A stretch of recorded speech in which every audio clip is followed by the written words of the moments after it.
Since I totally fumbled my words through my last vlog, I decided it might be a good idea to write a script and read it like a teleprompter. Also, Asian guys have small penises. Who the f wrote that? What's up, YouTube? So, I get this question a lot from a lot of DJs, new and experienced. It's in regards to DJ equipment. Dear Pri yon Joni, what do you think of blank?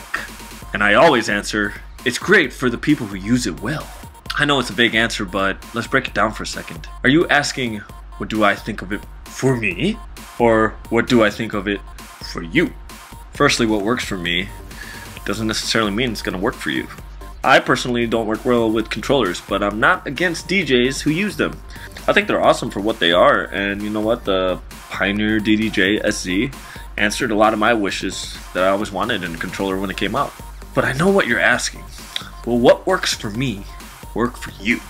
Many times I don't even know you that well, if at all, to answer your question. Just because I'm a fan of certain gear doesn't mean I think everyone shouldn't like it. With the exception of Beats by Dre, of course, because it's a fact, they suck. The only real way to find out is to try it out. I always encourage new DJs to learn the classic equipment from turntables to CDJs before hopping onto controllers, only because I believe that your skill will develop to your advantage to give you a better comprehension on how things work when the time comes to decide on what equipment works for you. It's a fact.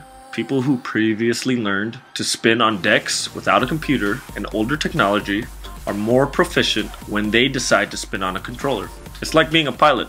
Learn how to fly on a small plane with simple technology will make you a smarter pilot when it comes time to start using modern avionics of a modern jetliner. I'm not one to say you have to start on vinyl. All I'm saying is you'll be ahead of your peers if you give it some study time. Know what got us here so you know where to take it from here. For example, let's say someone asked me, what do you think of the Pioneer DDJ SX? Well, truth is, I tried it twice at a live gig. Coming from a background of using Pioneer CDJs for 12 years, I love the CDJ-like layout of the SX and the Pioneer look and feel. What I don't like is the fact that I have to keep staring at my laptop screen for everything, including the pitch value.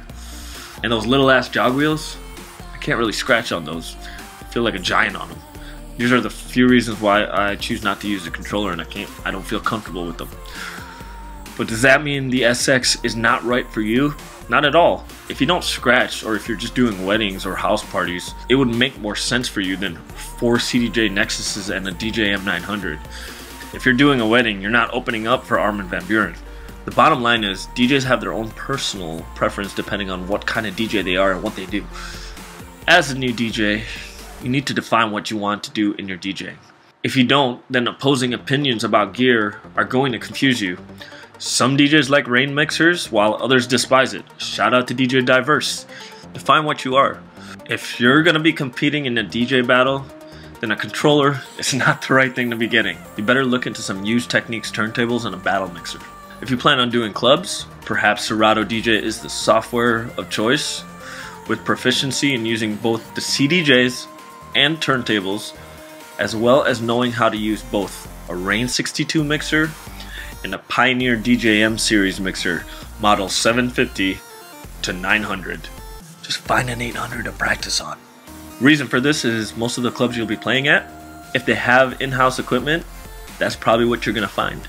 Now, I'm not saying all of this as a rule, but knowing the basics of playing on individual turntables or CDJs with the mixer gives you more versatile knowledge that allows you to play at more places and choose more suiting gear for your personal preference.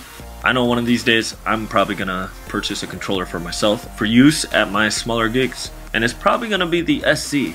That's if I don't switch to Tractor. But before I do that, I'm gonna try the SZ out if it works for me. So as it should go for you. For a purchase, go find someone who has the same piece you're looking for and try it out for yourself.